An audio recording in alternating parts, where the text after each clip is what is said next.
Historia 1. El sepulturero de huesos.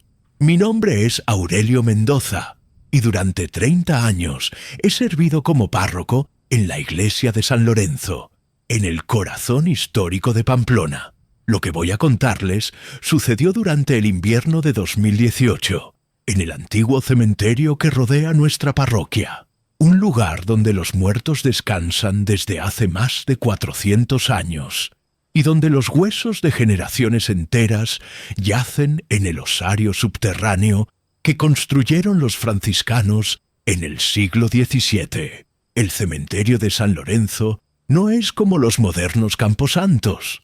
Sus muros de piedra navarra guardan historias que el viento susurra entre los cipreses centenarios.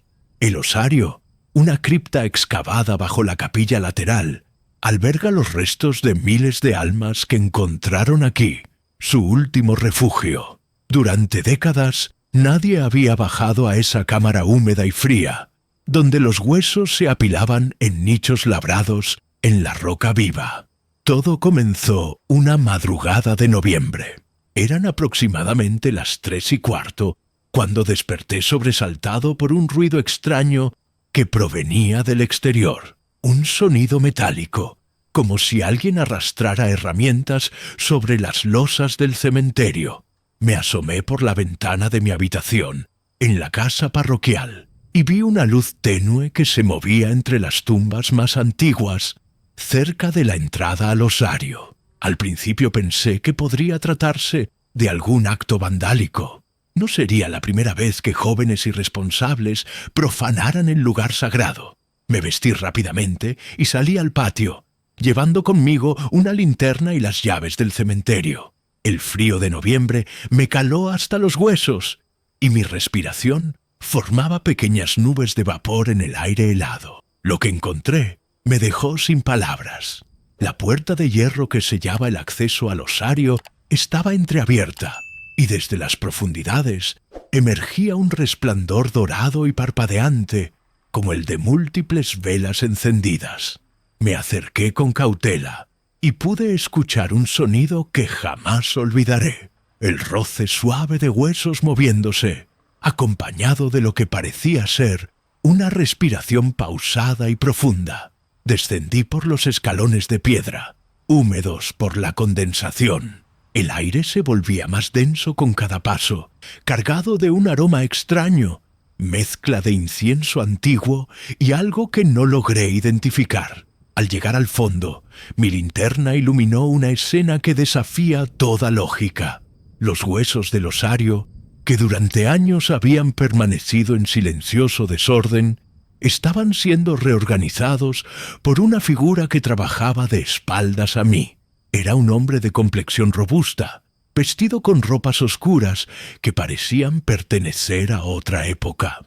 Sus movimientos eran precisos y deliberados, colocando cada fémur, cada cráneo, cada costilla en posiciones específicas sobre el suelo de la cripta. No era una reorganización casual. Estaba construyendo figuras humanas completas, utilizando los huesos con una destreza que revelaba conocimiento anatómico profundo. Ya había completado 3 esqueletos perfectamente articulados, dispuestos en posiciones naturales, como si estuvieran simplemente descansando. Me acerqué un paso más y las piedras del suelo crujieron bajo mis pies. El sepulturero se detuvo inmediatamente, pero no se volvió hacia mí. En su lugar, alzó una mano en un gesto que claramente significaba silencio. Su voz, cuando finalmente habló, sonó como el eco de palabras pronunciadas en un pozo profundo. Padre, cada alma merece dignidad, incluso en la muerte. Estos huesos han permanecido mezclados demasiado tiempo. Es hora de que vuelvan a ser quienes fueron. Sin esperar respuesta, continuó con su trabajo. Observé, fascinado y aterrorizado a la vez, cómo sus manos trabajaban con una delicadeza sorprendente. Los huesos parecían responder a su toque, encajando perfectamente en sus articulaciones naturales. Y entonces sucedió lo imposible.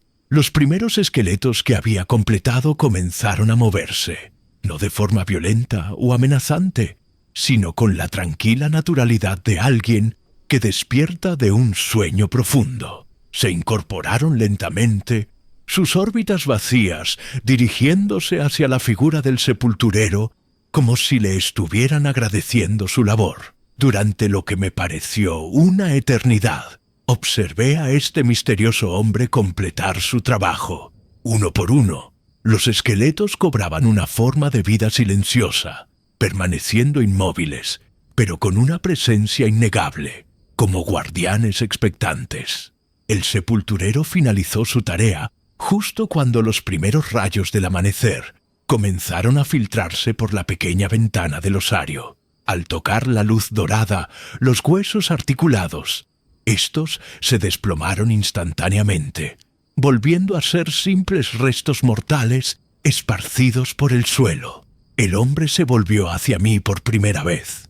Su rostro estaba envuelto en sombras, pero pude distinguir unos ojos profundos y serenos, llenos de una tristeza antigua. Sin decir palabra, subió las escaleras y desapareció en la luz del alba.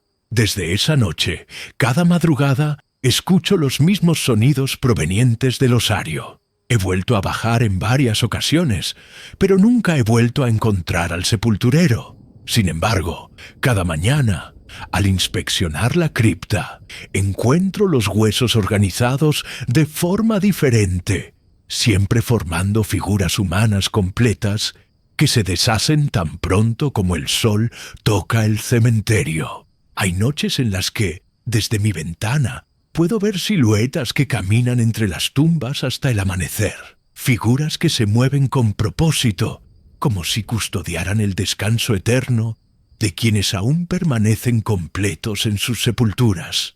No sé quién es ese hombre, ni por qué ha elegido nuestro cementerio para su extraña labor. Lo único que sé es que, desde su llegada, hay una paz diferente en San Lorenzo. Los muertos parecen descansar mejor y yo he aprendido que existen misterios que trascienden nuestra comprensión, misterios que tal vez sea mejor dejar sin resolver. Historia 2.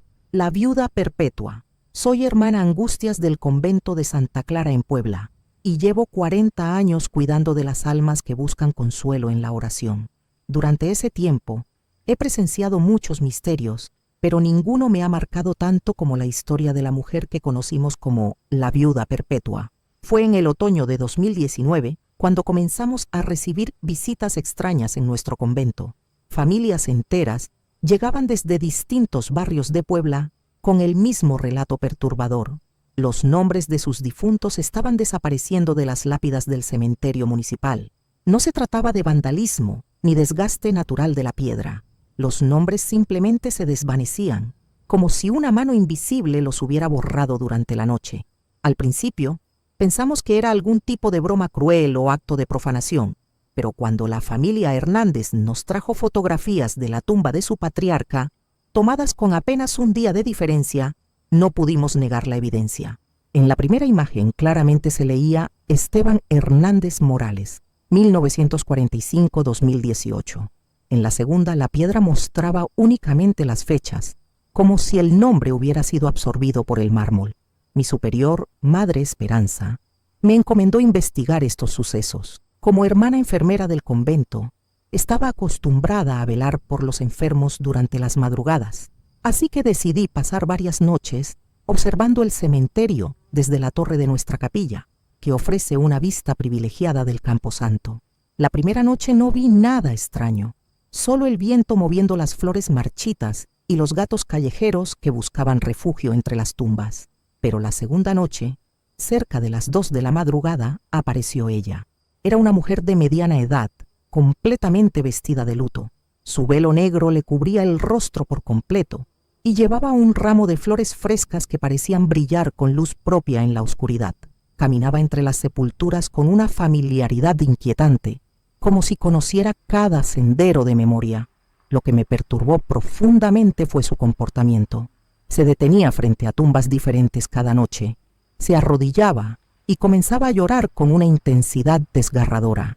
Sus sollozos resonaban en el silencio nocturno con tal fuerza que yo los escuchaba claramente desde la torre del convento, a más de 200 metros de distancia. Pero no era solo llanto lo que escapaba de su garganta. Pronunciaba nombres con una ternura devastadora, como si hablara con amantes perdidos. Miguel, mi dulce Miguel, la escuché susurrar una noche. Carlos, amor mío, gemía en otra ocasión. Roberto, ¿por qué? ¿Por qué me dejaste sola? Durante semanas observé su ritual nocturno. Cada madrugada elegía una tumba diferente, siempre de hombres fallecidos en las últimas décadas. Se acercaba a la lápida, acariciaba las letras grabadas con sus manos enguantadas de negro y comenzaba su lamento. Sus lágrimas parecían ser reales, cargadas de un dolor tan profundo que yo misma sentía opresión en el pecho al escucharla.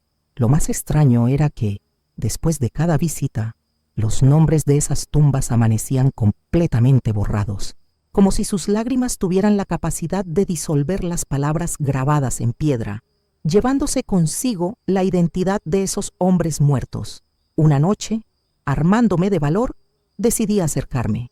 Bajé de la torre y caminé hacia el cementerio, protegida por mi crucifijo y recitando oraciones en voz baja. La encontré junto a la tumba de un joven llamado Andrés Velázquez, muerto en un accidente de tráfico apenas 6 meses atrás. Cuando me acerqué lo suficiente para verla claramente, mi sangre se heló.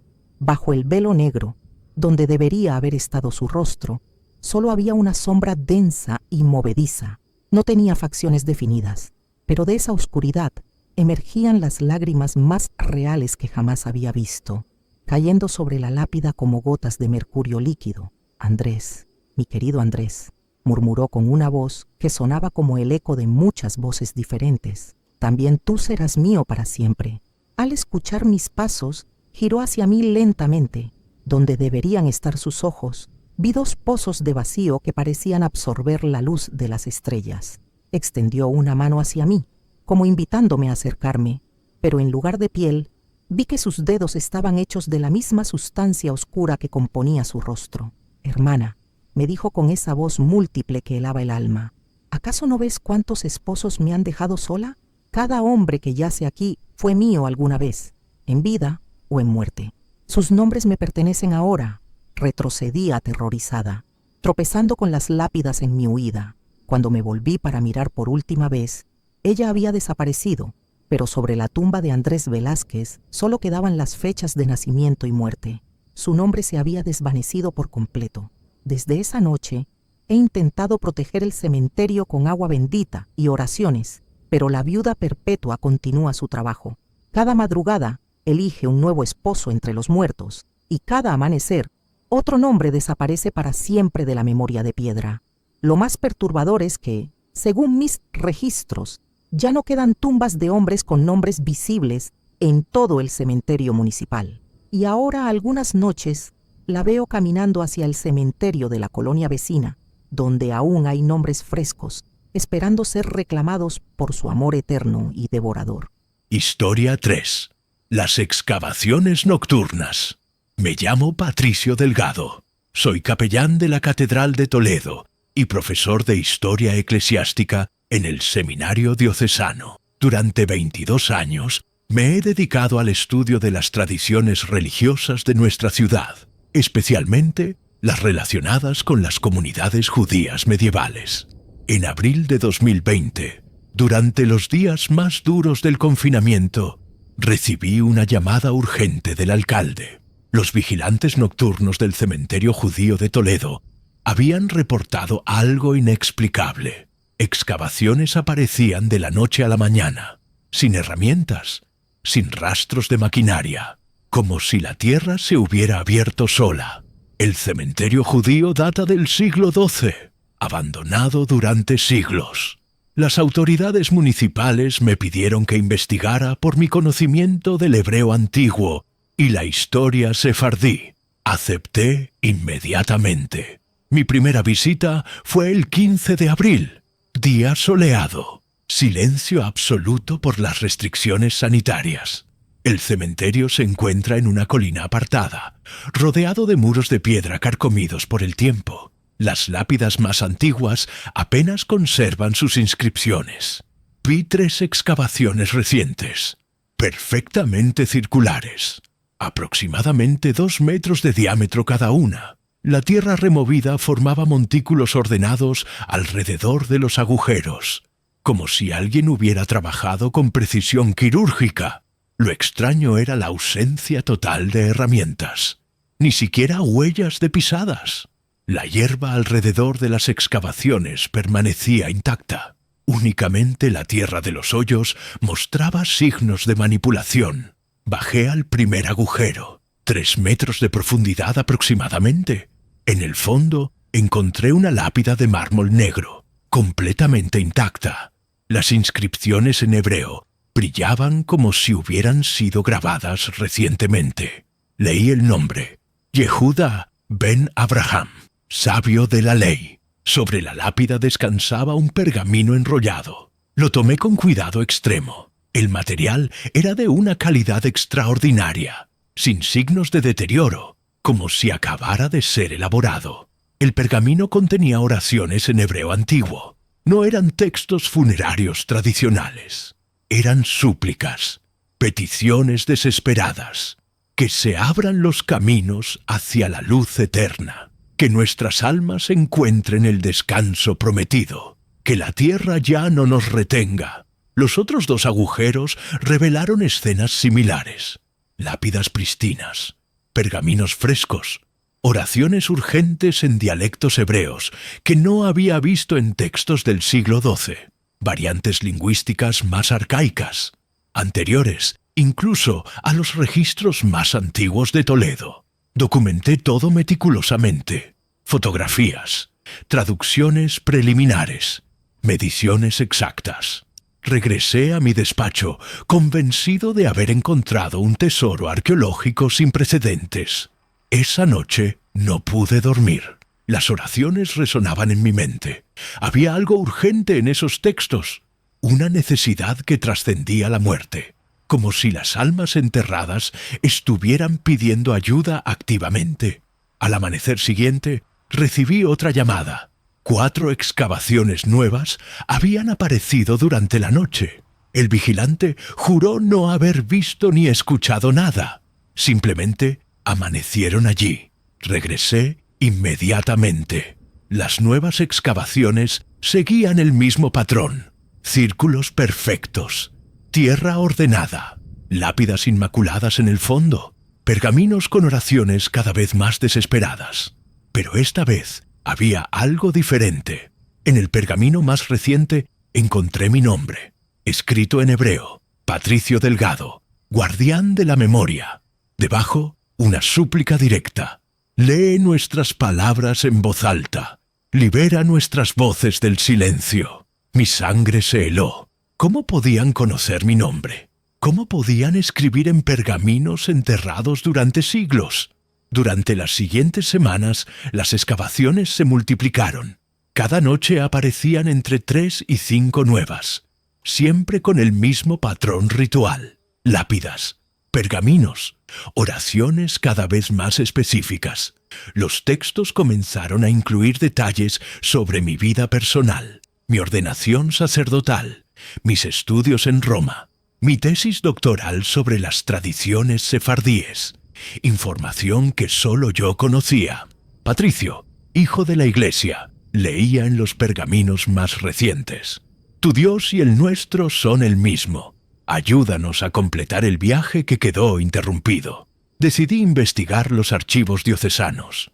Buscaba referencias históricas sobre el cementerio judío. Encontré documentos del siglo XV que mencionaban fenómenos inexplicables durante las persecuciones inquisitoriales, testimonios de excavaciones espontáneas, pergaminos que aparecían como caídos del cielo. Los informes describían el mismo patrón que yo estaba presenciando: círculos perfectos, lápidas pristinas, oraciones desesperadas en hebreo antiguo. Pero había una diferencia crucial. Aquellos pergaminos pedían venganza contra sus perseguidores. Los actuales pedían paz, descanso, liberación. Anoche tomé una decisión. Regresé al cementerio con los pergaminos acumulados durante meses. Más de 60 textos diferentes. Me situé en el centro del camposanto y comencé a leer las oraciones en voz alta. Mi voz resonó en la noche silenciosa. Cada palabra en hebreo parecía tener peso físico. El aire se volvió denso, pesado, cargado de una expectación sobrenatural. Mientras leía, las excavaciones comenzaron a llenarse solas. La tierra se movía sin viento. Los montículos se deslizaban suavemente hacia los agujeros, como si la naturaleza misma estuviera respondiendo a las oraciones. Al terminar la última súplica, el cementerio quedó completamente restaurado. Ni un solo agujero visible. La hierba crecía uniformemente sobre toda la superficie, como si nada hubiera ocurrido jamás. Pero cuando regresé esta mañana para confirmar el final del fenómeno, encontré algo que no esperaba. En el centro exacto del cementerio había aparecido una nueva excavación, la más profunda de todas. Y en el fondo, esperándome, hay un pergamino con mi nombre escrito en letras doradas. Aún no he bajado a buscarlo. Historia 4. El mausoleo flotante. No estoy completamente segura de si lo que voy a contar realmente sucedió. Soy Sor Dolores del convento de las Huelgas Reales en Valladolid. Y mi mente, ya no es lo que era. Tengo 84 años y a veces las memorias se mezclan con los sueños. Pero esto lo siento aún en mis huesos. ¿Cuándo era? 2017, 2018. Los años se confunden cuando pasas tanto tiempo rezando, pero recuerdo el frío.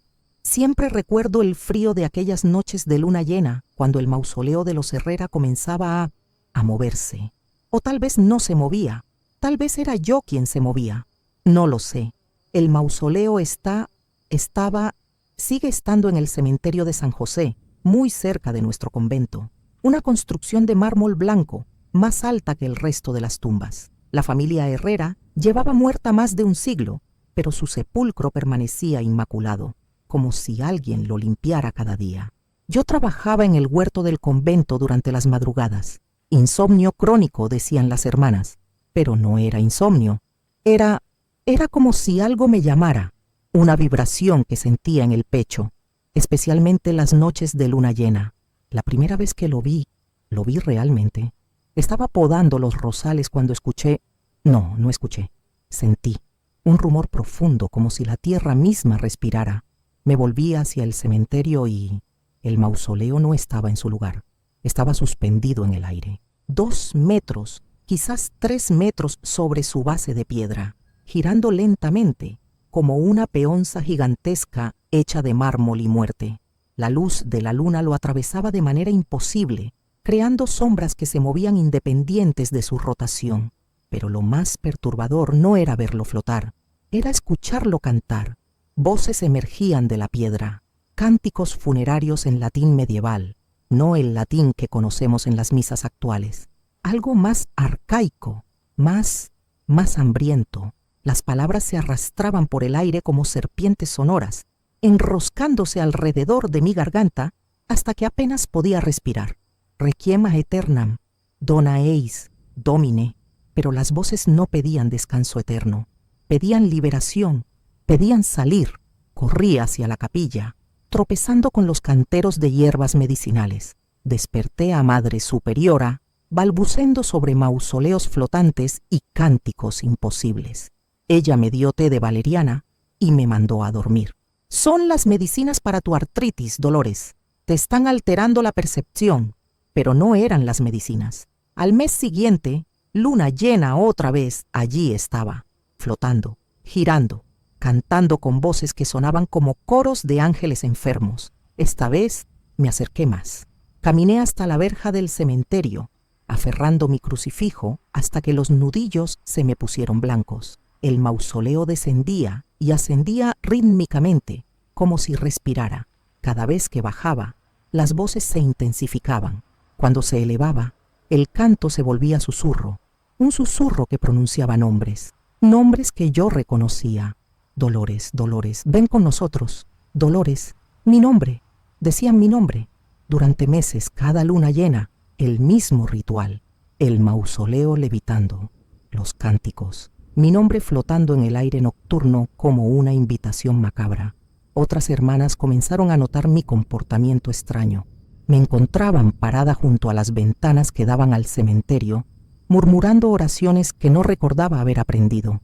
Una noche de octubre o noviembre, el tiempo se vuelve elástico cuando algo así te sucede. Decidí entrar al cementerio. La verja estaba cerrada, pero yo conocía un hueco en el muro posterior, un hueco que usábamos de niñas para robar manzanas del huerto del párroco. Me deslicé por la abertura, sintiendo las piedras arañar mi hábito. El mausoleo ya estaba en el aire, girando más rápido que nunca. Las voces habían cambiado. Ya no cantaban en latín, cantaban en castellano medieval, palabras que entendía perfectamente. Hermana Dolores, monja de Cristo, acércate a nosotros. Tenemos algo que mostrarte, tenemos algo que darte. Caminé hacia él como hipnotizada. Con cada paso, el mausoleo descendía un poco más. Cuando estuve justo debajo, apenas flotaba a 1 metro del suelo. Pude ver los grabados en el mármol moverse, figuras de ángeles que gesticulaban, santos que me señalaban con dedos acusadores, y en el centro, una puerta que nunca había visto antes. Una puerta que se estaba abriendo. De su interior emergió una luz dorada y cálida, como la de las velas del altar mayor, y con la luz, una voz diferente, más suave, más familiar. Dolores, hija mía, era la voz de mi madre, muerta hacía 40 años. Dolores, es hora de venir a casa. Extendí mis manos hacia la luz y por un momento sentí los dedos de mi madre rozar los míos, cálidos, reales, más reales que cualquier cosa que hubiera tocado en décadas. Pero algo me detuvo. El frío del crucifijo contra mi pecho, el hábito pesado sobre mis hombros, el eco de miles de oraciones pronunciadas durante media vida de servicio a Dios. Retrocedí. El mausoleo se elevó bruscamente, como si hubiera sido rechazado. La puerta se cerró con un ruido que sonó como el llanto de 100 niños. Las voces se convirtieron en gritos de furia, y luego, silencio. Esa fue la última vez que lo vi flotar. Pero cada luna llena, cuando el insomnio me vence y salgo al huerto, puedo sentir que el mausoleo tiembla sobre su base, como si quisiera volver a elevarse, como si aún me esperara. Y a veces me pregunto si debería haber tomado la mano de mi madre aquella noche.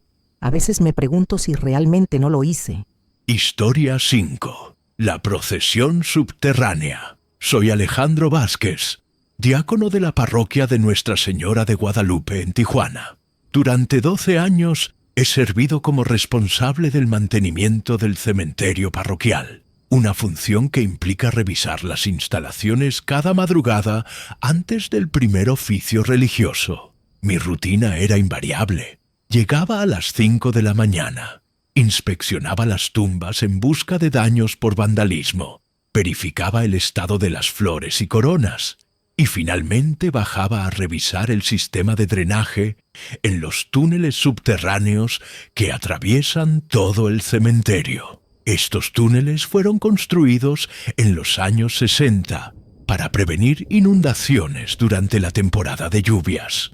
Forman una red de pasadizos de hormigón que conectan el cementerio con el sistema de alcantarillado municipal. Son estrechos, húmedos y siempre han tenido un eco particular que amplifica cualquier sonido. El 15 de marzo de 2021 comencé a escuchar algo extraño durante mis inspecciones matutinas. Al principio pensé que era el eco de mis propios pasos, pero pronto me di cuenta de que había un ritmo diferente, pasos múltiples, coordinados, como si un grupo de personas caminara en formación por los túneles paralelos. Los sonidos se intensificaron durante las siguientes semanas. No eran solo pasos. Escuchaba el roce de telas pesadas contra las paredes de hormigón, respiraciones acompasadas y algo que parecía ser el murmullo de oraciones recitadas en grupo. Todo resonaba a través del sistema de túneles con una claridad que me resultaba inquietante. Decidí investigar. El 2 de abril, equipado con una linterna potente y un walkie-talkie conectado con la casa parroquial, me adentré más profundamente en los túneles de lo que había hecho jamás. Siguiendo el eco de los sonidos misteriosos, llegué a una sección que no conocía, un túnel más ancho que desembocaba en una cámara circular, situada exactamente bajo el centro del cementerio. Lo que encontré allí desafía toda lógica. Una procesión de aproximadamente 30 figuras encapuchadas circulaba lentamente por la cámara. Todas vestían hábitos de color marrón oscuro, similares a los de los franciscanos, pero de una tela que parecía estar empapada permanentemente. Sus rostros permanecían ocultos bajo capuchas profundas, y cada una portaba un cirio encendido que proporcionaba la única iluminación de la estancia. Caminaban en silencio absoluto, siguiendo un orden preciso. La procesión formaba un círculo perfecto, y cada figura mantenía exactamente la misma distancia de la anterior y la siguiente. Sus pasos eran sincronizados, como si fueran dirigidos por una música que solo ellos podían escuchar. Lo más perturbador era el comportamiento de las velas. Los cirios ardían con llamas altas y estables, pero la cera nunca parecía consumirse. Durante más de una hora observé la procesión desde mi escondite en la entrada del túnel, y las velas mantuvieron exactamente la misma altura durante todo ese tiempo. Me acerqué cautelosamente, manteniendo la espalda pegada a la pared húmeda. Quería ver los rostros ocultos bajo las capuchas. Cuando estuve lo suficientemente cerca de la procesión, una de las figuras se detuvo bruscamente, luego otra y otra más. En cuestión de segundos, toda la procesión se había detenido. 30 figuras inmóviles, con sus cirios ardiendo en perfecta quietud. El silencio se volvió opresivo. Podía escuchar mi propia respiración agitada, rebotando en las paredes de hormigón. Entonces, lentamente, todas las figuras giraron sus capuchas hacia mí. No pude ver sus rostros, pero sentí 30 miradas fijas en mi posición. Una sensación de frío intenso me recorrió la columna vertebral. Las llamas de los cirios parpadearon al unísono, como si respondieran a alguna señal invisible. Una de las figuras, la que encabezaba la procesión, se separó del grupo y comenzó a caminar hacia mí. Sus pasos resonaban de manera diferente ahora, más pesados, más deliberados. Con cada paso que daba, la llama de su cirio crecía, iluminando progresivamente más detalles de la cámara. Pude ver que las paredes estaban cubiertas de nichos excavados en el hormigón, cientos de pequeños espacios rectangulares, cada uno sellado con una placa de metal oxidado. Era como si hubiera descubierto un columbario secreto debajo del cementerio. Cuando la figura encapuchada estuvo a apenas 2 metros de distancia, levantó su cirio hacia mi rostro.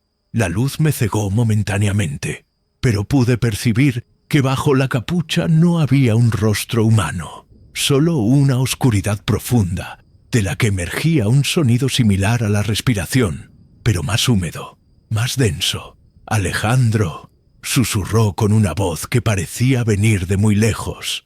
«Has encontrado nuestro lugar de espera.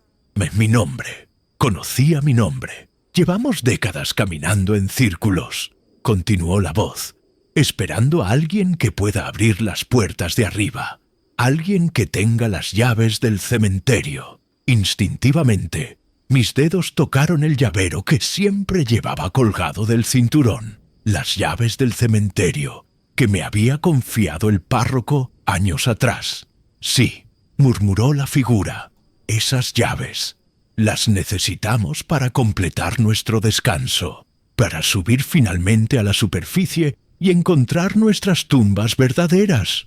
El resto de la procesión había reanudado su marcha circular, pero ahora caminaban más rápido. Los cirios dejaban estelas de luz en el aire, creando un patrón hipnótico que me resultaba difícil de ignorar. «Solo tienes que abrir la puerta que está sellada arriba», continuó la voz. la puerta del mausoleo principal. Nosotros haremos el resto. Retrocedí lentamente hacia la salida del túnel. La figura encapuchada no me siguió, pero su voz resonó a mis espaldas. Volveremos cada madrugada, Alejandro. Estaremos esperando tu decisión. Salí de los túneles corriendo y no regresé durante una semana. Pero cuando finalmente volví a hacer mis inspecciones rutinarias, los sonidos habían cesado. Los túneles estaban en silencio absoluto. Sin embargo, cada mañana encuentro rastros de cera derretida en el suelo de la cámara subterránea. Pequeños charcos circulares que forman un patrón perfecto, como si la procesión hubiera continuado durante mi ausencia. Y las llaves del cementerio. Las llaves se han vuelto extrañamente pesadas. Cada día pesan más, como si algo invisible se aferrara a ellas, tirando hacia abajo, hacia los túneles donde la procesión espera pacientemente mi regreso. Anoche encontré una llave nueva en mi llavero, una llave que no reconozco, pero que encaja perfectamente en la cerradura del mausoleo principal. Aún no he decidido si usarla. Historia 6. Las celdas resonantes. Nunca había sentido tanto miedo en mi vida como durante aquellos meses en el convento de Santa Cruz de Segovia. Mi nombre es Hermana Pilar y era una novicia de apenas 23 años cuando fui enviada allí para completar mi formación religiosa. Pensé que sería una experiencia espiritual enriquecedora. No tenía idea de lo que me esperaba en aquellas celdas antiguas.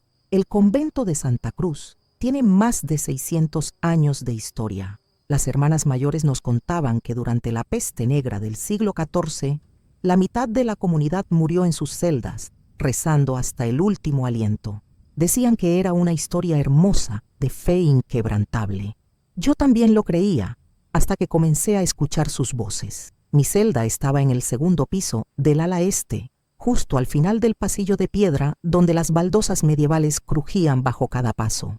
Era una habitación pequeña, apenas 3 metros por 2, con una ventana estrecha que daba al claustro interior. Tenía lo básico: una cama de hierro, un crucifijo en la pared, una mesa para estudiar y un reclinatorio para las oraciones nocturnas.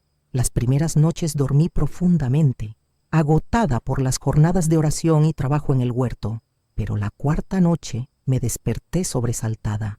Eran las 3 de la madrugada según el reloj de la torre.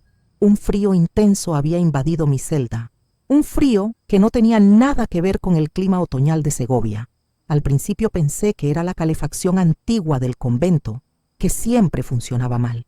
Me envolví mejor en la manta y traté de volver a dormir, pero entonces lo escuché. Un murmullo suave que venía de las paredes mismas de mi celda. No eran voces actuales, sonaban diferentes, como si vinieran de muy lejos, filtradas a través de siglos de piedra y mortero. Eran oraciones en latín, recitadas con una devoción que me erizaba la piel. Ave María, gratia plena.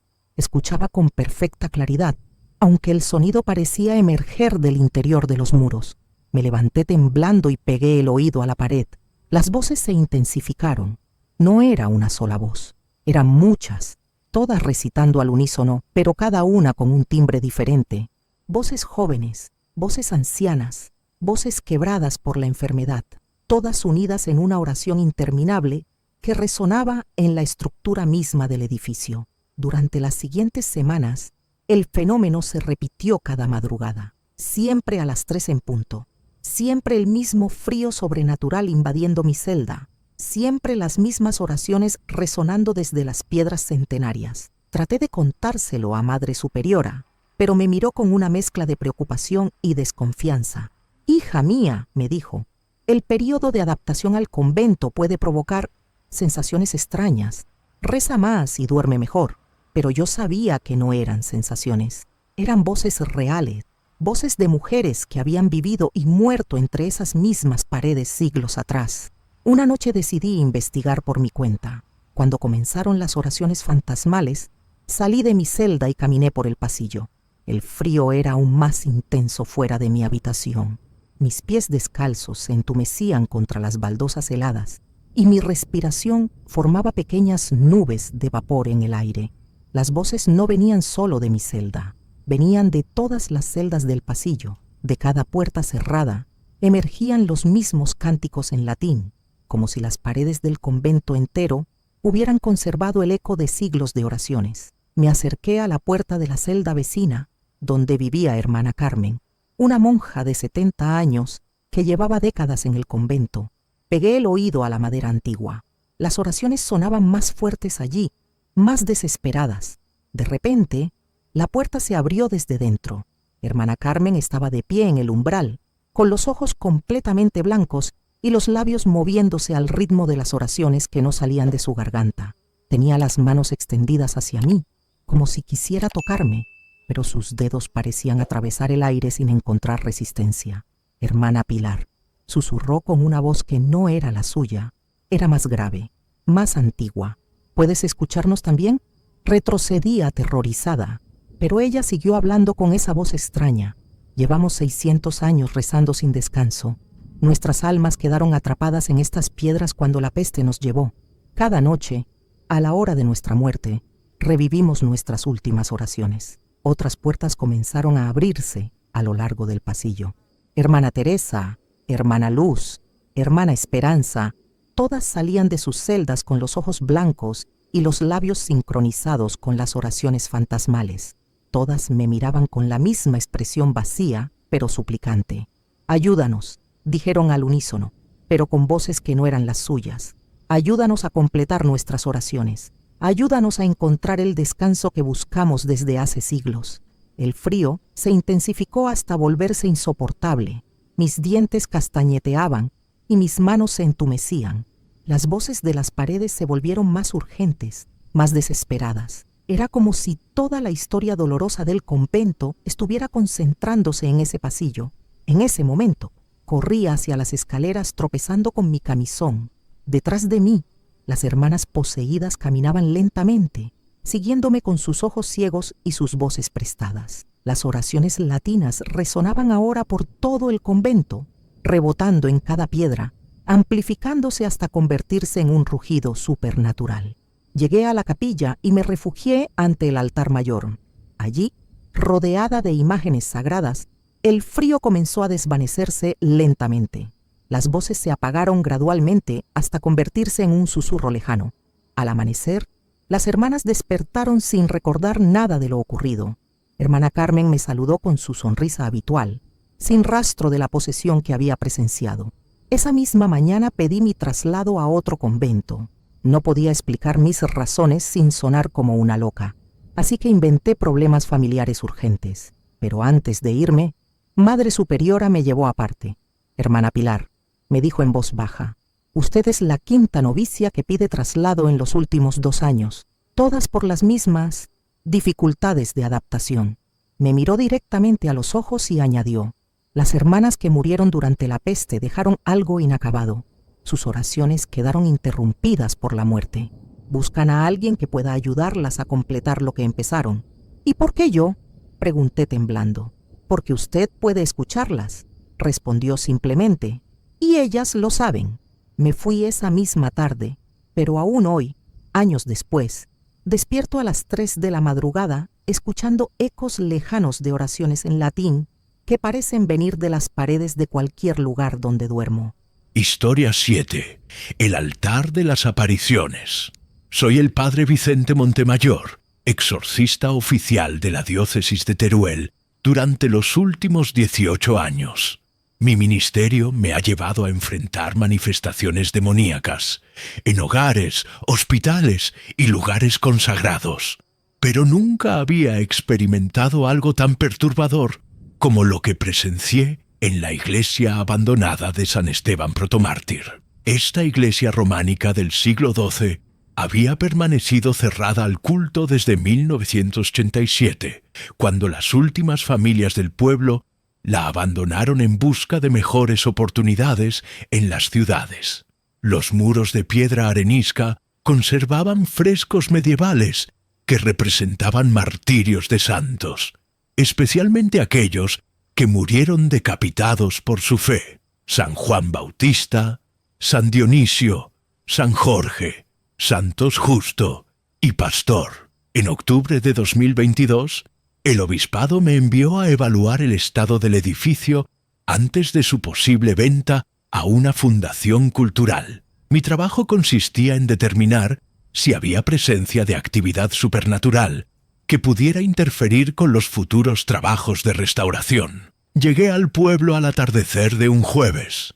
Las casas abandonadas proyectaban sombras alargadas sobre las calles empedradas cubiertas de maleza. La iglesia se alzaba en el centro de la plaza desierta, con su campanario truncado, señalando hacia un cielo color sangre. Las puertas de roble estaban selladas con cadenas oxidadas, pero yo tenía las llaves proporcionadas por la curia diocesana. El interior conservaba el aroma característico de los lugares sagrados abandonados, incienso rancio mezclado con humedad y el olor dulzón de la madera en descomposición. Los bancos permanecían ordenados frente al altar mayor, como si los fieles hubieran salido momentáneamente y fueran a regresar en cualquier momento. El altar de mármol blanco estaba cubierto por una gruesa capa de polvo. Los candelabros de bronce habían perdido su brillo, y el sagrario permanecía abierto y vacío desde la desconsagración. Sin embargo, había algo en la atmósfera que me resultaba inquietante, una densidad en el aire que indicaba presencia espiritual activa. Decidí pasar la noche en el templo, realizando oraciones de reconocimiento y observación. Coloqué mi saco de dormir en el primer banco y encendí velas votivas alrededor del altar para tener iluminación suficiente durante mis vigilias nocturnas. A las 2 de la madrugada comenzó el fenómeno. Una luz dorada y suave empezó a emanar del retablo principal, concentrándose especialmente en las imágenes de los santos mártires. No era luz eléctrica ni reflejo de mis velas. Era una luminosidad que parecía brotar de la propia piedra tallada, creando un resplandor cálido que contrastaba con el frío húmedo de la iglesia abandonada. Mientras observaba este fenómeno lumínico, las figuras esculpidas en el retablo comenzaron a moverse con movimientos lentos y ceremoniales. San Juan Bautista, representado con su cabeza separada del cuerpo, descendió de su nicho de piedra, llevando su propia cabeza entre las manos como si fuera una ofrenda sagrada. Lo siguieron San Dionisio de París, Santos Justo y Pastor, y otros mártires decapitados cuyos nombres no logré identificar inmediatamente. Todos descendieron del retablo con la misma solemnidad litúrgica, portando sus cabezas como cálices preciosos. Sus movimientos eran fluidos, naturales, como si la decapitación fuera simplemente otra forma de existencia física. Se dirigieron hacia el altar mayor con paso procesional. San Juan Bautista ocupó la posición central, colocando su cabeza sobre el ara de mármol como si fuera el cáliz principal de una misa celestial. Los demás santos se distribuyeron a su alrededor, formando un semicírculo perfecto frente al sagrario vacío. Entonces comenzaron a celebrar una liturgia que no reconocí. San Juan Bautista levantó sus manos hacia el cielo, mientras su cabeza, desde el altar, pronunciaba oraciones en un latín arcaico que predatía cualquier rito que yo conociera. Su voz emergía clara y potente desde los labios separados de su cuerpo, creando una armonía supernatural que llenaba cada rincón de la iglesia. Los otros santos respondían al unísono, sus cabezas cantando desde las posiciones donde las habían colocado sobre el altar. Era un coro decapitado que interpretaba himnos de una belleza indescriptible, melodías que parecían haber sido compuestas en el mismo cielo para ser cantadas por quienes habían dado sus vidas por Cristo. Durante más de una hora observé esta misa imposible. Los santos realizaban gestos litúrgicos completos, elevación de hostias invisibles, bendiciones con manos que ya no pertenecían a los mismos cuerpos que las cabezas. consagración de vino que no existía, pero que llenaba el aire con aroma a sangre y mirra. Lo más perturbador no era la naturaleza supernatural del evento, sino la serenidad absoluta que irradiaba de estos santos decapitados. No había dolor en sus rostros separados, ni trauma en sus gestos, solo una paz profunda y una alegría que trascendía la mutilación física. Cuando San Juan Bautista elevó su propia cabeza hacia el crucifijo que presidía el altar, sus ojos se dirigieron directamente hacia mí. Me miró con una expresión de comprensión infinita, y sus labios se movieron en palabras que solo yo pude escuchar. Padre Vicente, testigo de la fe eterna. Los que morimos por Cristo celebramos eternamente el sacrificio que nos unió a Él. No temas por nosotros. Tememos solo por quienes nunca conocerán este gozo. La liturgia concluyó con el primer rayo de sol que se filtró por las vidrieras rotas.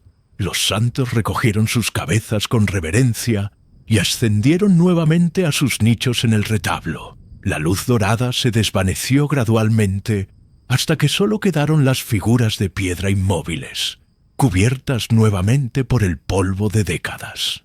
Permanecí en la iglesia durante 3 días más, pero el fenómeno no se repitió. Sin embargo, cada amanecer encontraba rastros de actividad supernatural, gotas de cera fresca en el altar, aunque no había encendido velas allí, aroma persistente de incienso de la mejor calidad, y huellas de pies descalzos en el polvo que formaban un perfecto semicírculo frente al sagrario. En mi informe al obispado, recomendé que la iglesia no fuera vendida. Argumenté que San Esteban protomártir continuaba siendo un lugar de culto activo, aunque no en el sentido convencional. Los santos mártires habían encontrado allí un espacio para continuar su adoración eterna. Interrumpir esa liturgia celestial sería un acto de profanación. El obispo aceptó mi recomendación sin hacer preguntas.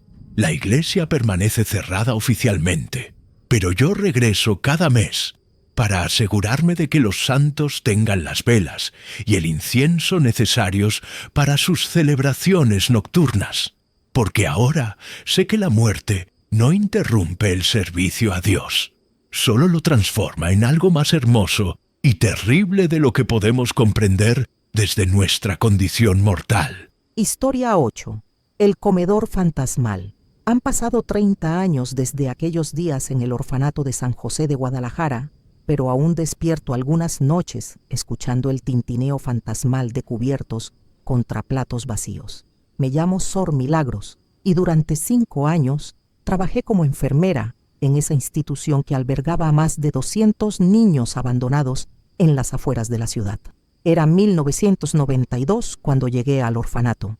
México atravesaba una crisis económica severa y lugares como San José recibían niños en condiciones cada vez más precarias. La desnutrición era nuestro enemigo más constante. A pesar de nuestros esfuerzos, perdíamos entre 2 y 3 pequeños cada mes.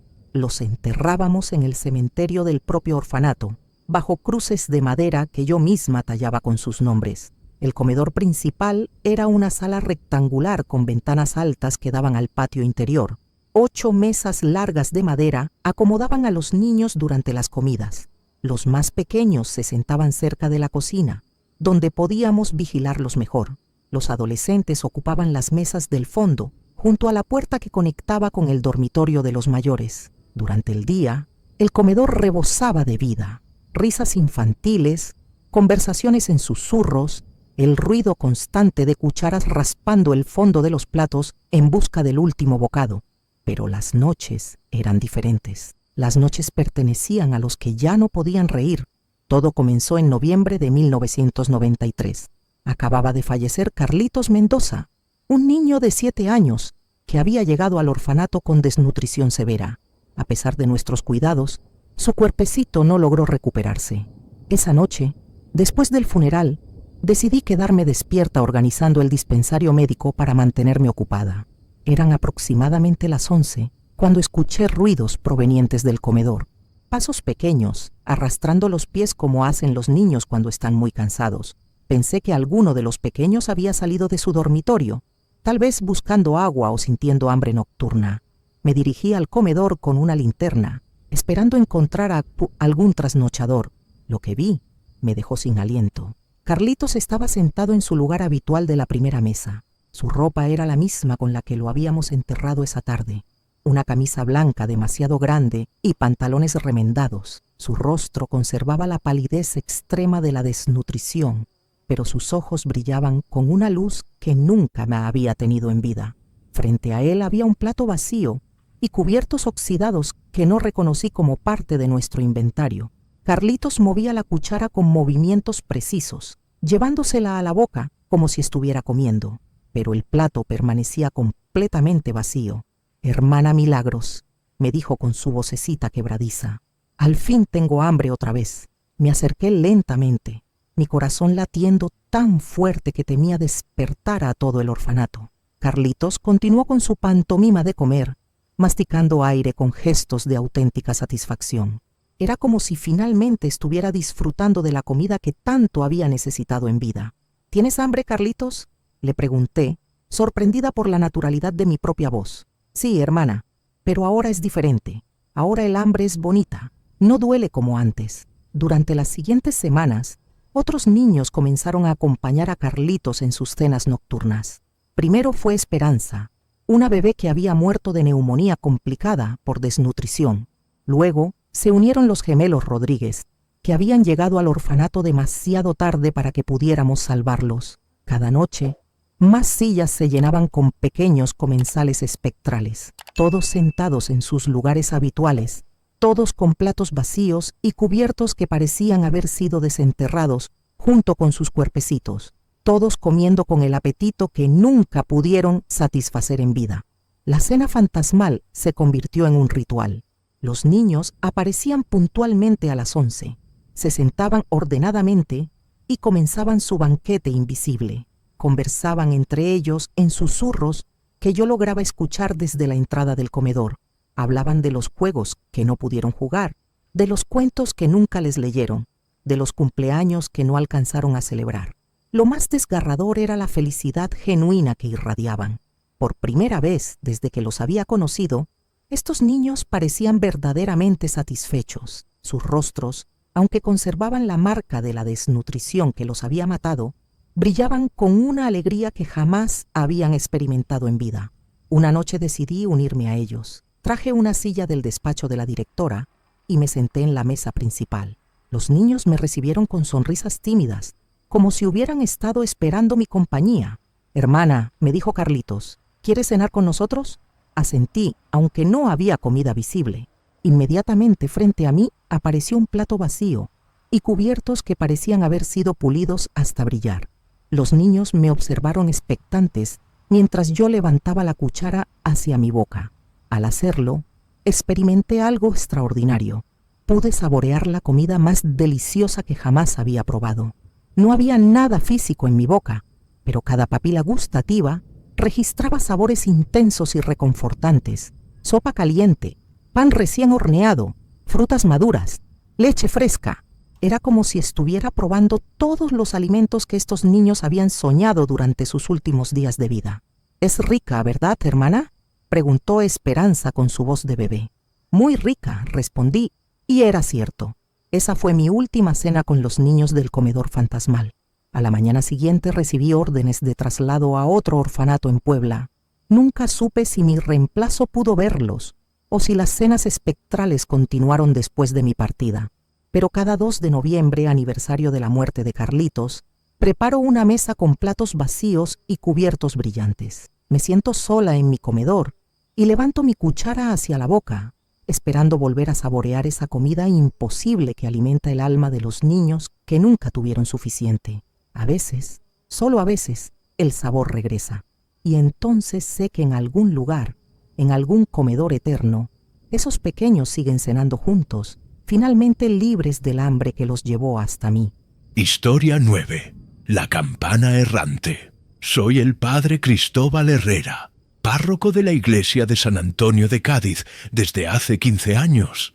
Durante ese tiempo he presenciado muchos fenómenos inexplicables, pero nada me preparó para enfrentar a una campana poseída, que decidía por sí misma cuándo y por quién debía tocar. La campana mayor de nuestra iglesia data de 1847. Pesa más de 500 kilos y requiere la fuerza de 2 hombres para hacerla sonar correctamente. Su bronce fue fundido con monedas donadas por las familias más antiguas de Cádiz y durante más de un siglo había funcionado sin problemas mecánicos significativos. Todo cambió la noche del 15 de enero de 2023. Desperté a las 2:30 de la madrugada por el sonido de campanas tocando a muerto. 3 campanadas lentas. Pausa. 3 campanadas más.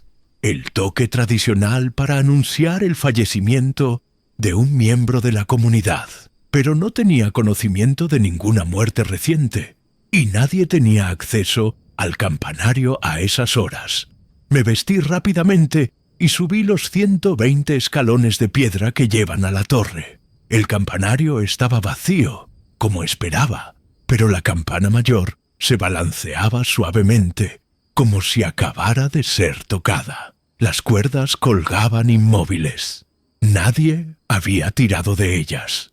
Al día siguiente me enteré de que doña Carmen Vázquez, una feligresa de 82 años, había fallecido exactamente a las 2:30 de la madrugada. La campana había anunciado su muerte con precisión cronométrica. Durante las siguientes semanas, el fenómeno se repitió. Cada vez que alguien de la parroquia moría, la campana tocaba sola en el momento exacto del fallecimiento. Siempre el mismo patrón. 3 campanadas, pausa, 3 más. Siempre a la hora precisa de la muerte. Pero el 8 de febrero ocurrió algo que me heló la sangre. La campana comenzó a tocar a las 11 de la noche, pero esta vez era diferente. No eran las 3 campanadas tradicionales. Era un repique constante, urgente, como si quisiera despertar a toda la ciudad. Subí corriendo al campanario y encontré la campana moviéndose violentamente, balanceándose de un lado a otro, con una fuerza que hacía temblar toda la estructura de la torre.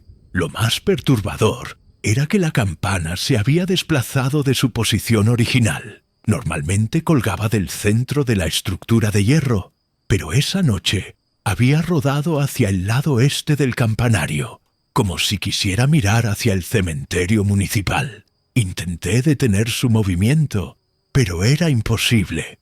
El bronce estaba caliente al tacto, como si hubiera estado expuesto al sol durante horas, y vibraba con una energía que me rechazaba físicamente cada vez que trataba de tocarlo. El repique continuó durante media hora.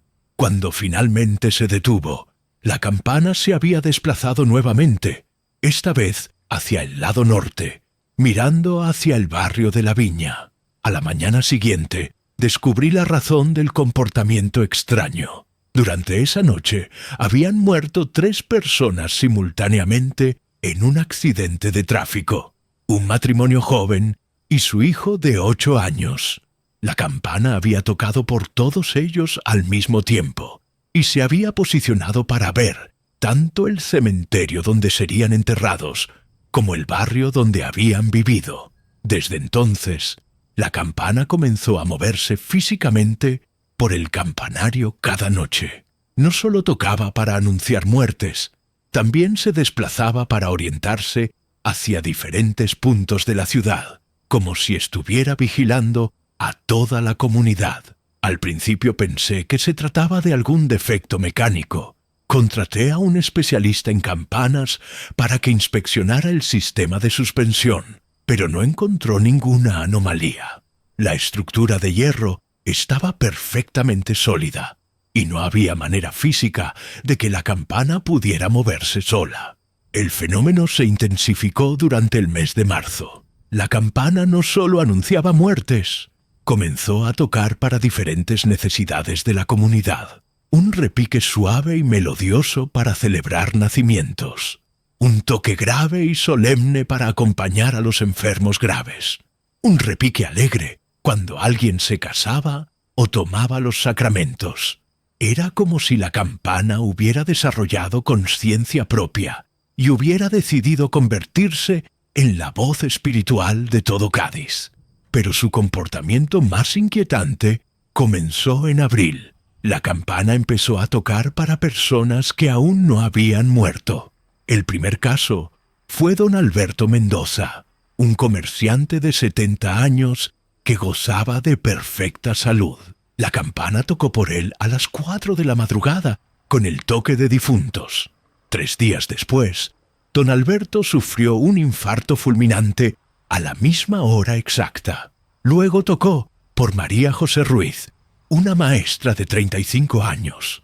Una semana después, María José murió en un accidente doméstico. La campana se había convertido en una profetisa de bronce que anunciaba muertes futuras con precisión aterradora. Decidí confrontar directamente el fenómeno. Una noche subí al campanario con agua bendita, un crucifijo y mis oraciones más poderosas. Encontré la campana balanceándose suavemente en el centro de la estructura, como si me estuviera esperando. «¿Qué quieres?», le pregunté en voz alta, sintiéndome ridículo pero desesperado. La campana se detuvo inmediatamente. El silencio en el campanario se volvió absoluto. Entonces, lentamente, comenzó a tocar un patrón que jamás había escuchado. 7 campanadas graves, pausa larga, 7 campanadas más agudas. Mientras sonaba, pude escuchar algo imposible. Voces humanas emergiendo del bronce. Cientos de voces superpuestas, todas hablando al mismo tiempo. Reconocí algunas. Doña Carmen, don Alberto, María José, todos los difuntos por los que había tocado la campana. Padre Cristóbal, dijeron al unísono. Somos la memoria de esta ciudad. La campana nos contiene a todos. Cada vez que alguien muere, su voz se une a la nuestra. Pero hay algo más. Las voces se intensificaron hasta convertirse en un rugido supernatural. Los que van a morir pronto también nos hablan. La muerte no es un evento, es un proceso. La campana puede escuchar a quienes ya han comenzado su viaje hacia nosotros. La campana comenzó a tocar por mí. 7 campanadas graves. Pausa. 7 campanadas agudas. Mi nombre se sumó al coro de voces que emergía del bronce. Mi propia voz, hablando desde un futuro que aún no había llegado, diciéndome: Padre, no temas. Cuando llegue tu hora, la campana tocará por ti con la misma precisión que ha tocado por todos. Y entonces entenderás que no es una maldición, sino una bendición. Es la promesa de que ninguna muerte pasa desapercibida, de que cada alma es recordada por el bronce eterno de la comunidad. Esa fue hace 6 meses. Desde entonces, la campana sigue tocando cada noche, moviéndose por el campanario, anunciando muertes futuras con precisión inquebrantable. Y yo espero, porque sé que alguna noche tocará por mí, y cuando lo haga, será exacta al minuto, como siempre lo ha sido. Historia 10. La sala de partos. Mi nombre es hermana Esperanza Delgado, y durante 24 años ejercí como enfermera obstétrica en el Hospital Materno de la Virgen de la Arrixaca en Murcia. Los eventos que voy a documentar ocurrieron entre enero y mayo de 2019 en el ala abandonada del hospital que había quedado fuera de servicio desde las reformas de 2010. El ala este del hospital contaba con 4 salas de parto que habían sido clausuradas por problemas estructurales y presupuestarios. Durante casi una década, esas habitaciones permanecieron selladas, acumulando polvo y silencio. Mi trabajo como supervisora nocturna del área materno-infantil me requería hacer rondas de seguridad que incluían verificar que las puertas de acceso a la zona abandonada permanecieran cerradas. El primer incidente documentado ocurrió el 15 de enero de 2019, a las 3:47 de la madrugada. Durante mi ronda habitual, escuché sonidos provenientes de la sala de partos número 3 del ala clausurada. Ruidos específicos que cualquier profesional obstétrico reconocería inmediatamente. Monitores fetales, bombas de perfusión y, sobre todo, los gemidos característicos de una mujer en trabajo de parto avanzado. Accedí al área utilizando mi llave maestra de supervisión. El pasillo del ala abandonada estaba completamente a oscuras, pero desde la sala 3 emergía una luz tenue y constante. Al aproximarme, los sonidos se intensificaron. Pude escuchar claramente voces femeninas dando instrucciones de asistencia al parto. Respire profundamente, empuje con la siguiente contracción. Ya veo la coronación. Abrí la puerta de la sala 3 y encontré una escena que contradecía toda lógica. La habitación, que había permanecido vacía y sin electricidad durante 9 años, estaba perfectamente iluminada y equipada. La cama de partos estaba ocupada por una mujer de aproximadamente 25 años, en posición obstétrica, con las piernas separadas y evidentes signos de estar en fase expulsiva del parto. 3 mujeres vestidas con batas quirúrgicas blancas y tocas de enfermera asistían el procedimiento. Sus uniformes correspondían al estilo utilizado en los años 50, pero estaban impecablemente limpios y almidonados. Una de ellas, aparentemente la comadrona principal, controlaba las contracciones palpando el abdomen de la parturienta. Las otras 2 preparaban instrumental obstétrico que no logré identificar completamente. Lo más perturbador era la transparencia parcial de todas las figuras. Podía ver a través de sus cuerpos las paredes del fondo de la habitación, como si fueran proyecciones en 3 dimensiones. Sin embargo, sus movimientos eran completamente naturales y coordinados. La parturienta emitía gemidos de dolor reales y audibles. Su respiración era agitada y sudor visible perlaba su frente. Cada contracción provocaba movimientos abdominales que podía observar claramente a través de su camisón hospitalario. Me acerqué cautamente, activando mi linterna para verificar que no fuera algún tipo de alucinación causada por fatiga laboral. La luz de mi linterna atravesó las figuras sin proyectar sombras, confirmando su naturaleza espectral, pero no las hizo desaparecer. La comadrona principal se dirigió a mí sin dejar de atender a la parturienta. Hermana Esperanza, llegó justo a tiempo para presenciar este nacimiento especial. Conocía mi nombre, conocía mi profesión. Este bebé ha estado esperando mucho tiempo para nacer, continuó, mientras realizaba maniobras obstétricas que reconocí como técnicas de asistencia para presentación cefálica. Su madre murió durante el parto en 1953, pero su alma no pudo descansar sin completar el proceso. Durante los siguientes 20 minutos observé un parto completo asistido por comadronas espectrales. La fase expulsiva progresó normalmente. Coronación, salida de la cabeza, rotación externa, salida de hombros y finalmente la expulsión completa del recién nacido. El bebé nació aparentemente sano. Lloró inmediatamente después del nacimiento, un llanto fuerte y claro que resonó por toda la sala. La comadrona principal lo levantó para mostrármelo y pude ver perfectamente sus facciones. Un varón de peso normal, con cabello oscuro y piel sonrosada. «Un hermoso niño», dijo la comadrona preparándose para cortar el cordón umbilical. Pero en el momento exacto en que las tijeras tocaron el cordón, tanto el bebé como la madre comenzaron a desvanecerse. Sus figuras se volvieron progresivamente más transparentes hasta desaparecer completamente. El llanto del recién nacido se desvaneció como un eco que se aleja, y la sala quedó nuevamente vacía y a oscuras. Solo quedaron evidencias físicas de lo ocurrido. Una depresión en el colchón de la cama de partos, como si alguien hubiera estado acostado allí, manchas húmedas en las sábanas que parecían líquido amniótico, y un aroma característico de antiséptico obstétrico que permanecía en el aire.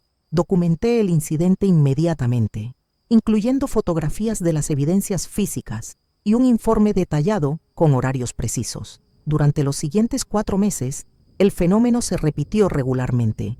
Cada 2 o 3 semanas, diferentes salas del ala abandonada se activaban para asistir partos espectrales. Siempre el mismo patrón: comadronas fantasmales, parturientas transparentes, partos completos que culminaban con la desaparición total del bebé al primer llanto. Investigué los archivos históricos del hospital y descubrí que entre 1950 y 1960 El ala este había registrado una mortalidad materno-infantil anormalmente alta. 17 mujeres habían muerto durante el parto y 22 bebés habían fallecido en las primeras horas de vida. Los partos espectrales que presenciaba correspondían exactamente con los casos documentados de muerte materna durante el alumbramiento.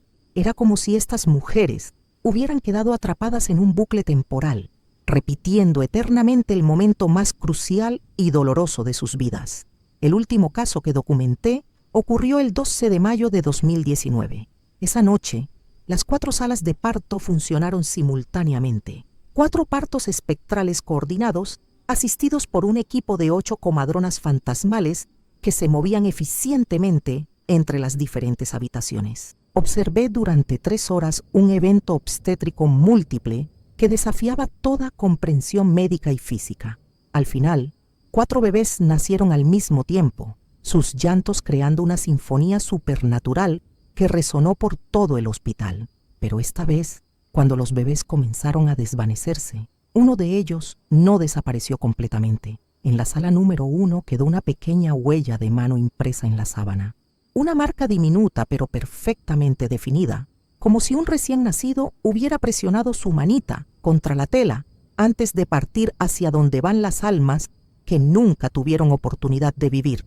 Esa huella permanece allí hasta hoy. He solicitado repetidas veces que las autoridades hospitalarias investiguen el fenómeno, pero mi informe ha sido archivado como evento de estrés laboral con manifestaciones perceptuales atípicas. El ala este continúa oficialmente clausurada, pero cada noche, cuando hago mis rondas de supervisión, puedo escuchar el eco lejano de llantos de recién nacidos que buscan una oportunidad de vivir que la muerte les negó hace 70 años. Y a veces me pregunto si no deberíamos abrir esas salas otra vez, para dar a esas almas la oportunidad de completar finalmente el viaje que comenzaron hace tanto tiempo.